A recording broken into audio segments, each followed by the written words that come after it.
Trainee teacher at Aquinas College, currently doing my PGC 14 plus course. I'm going to teach a lesson on the OCR A-level PE specification, and the topic is violence in sport. The class I'll be delivering to is an average class size of about 16 students, aged 16 or 17. By the end of the lesson, they should have filled out a pink A3 sheet with all the content of violence in sport that they'll need for their exams. As soon as they come in, they'll have a photograph sheet, which will be the starter activity, which they have to identify whether it's violent or non-violent act.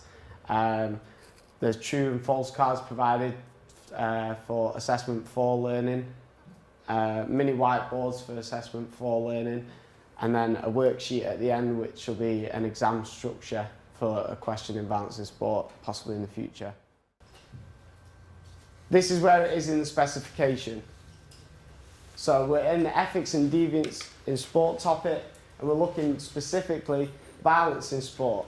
What we need to know is causes in relation to players and spectators, implications to society, sport and performers, and strategies to prevent violence in relation to performers and spectators. That is why my learning outcomes for today: to identify the causes, explain what the implications of violence are, and to identify strategies to prevent. So first of all, we need to be able to define violence. So what did we go off at the start? Max, how did you define violence? If it wasn't in the rules of the game.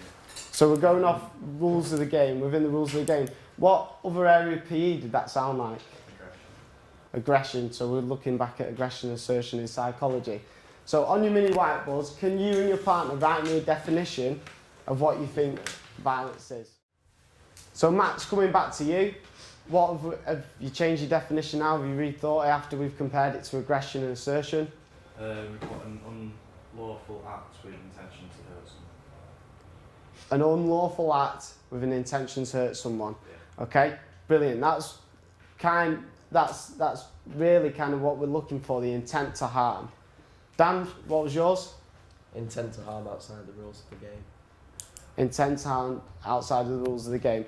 On the picture game, who got the one with Holly Holmes kicking Ronda Rousey in the face as non-violent? George? Dan? Why?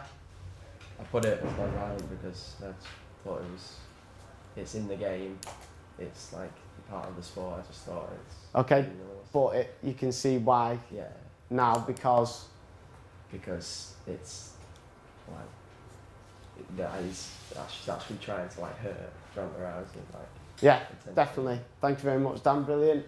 Okay, so we realise now that violence is the intent to harm, and this is the definition that I want you to have. So on your A3 sheet, we're going to be working from this today, the pink A3 sheet on your desk, where it says define violence. I'd like to write a definition for violence. Okay, so we've got our definition, and we should all think of any example from sport. Callum? Headbutt. Pardon, sorry? Headbutt. Yeah, so Zidane's headbutt in the World Cup final, Yeah. and that's violent because... It's outside the law of the game, it's intended to harm someone. Yeah, definitely. Another example, Tom? When Ming stood on Eva's head. When Ming stood on Eva's head recently?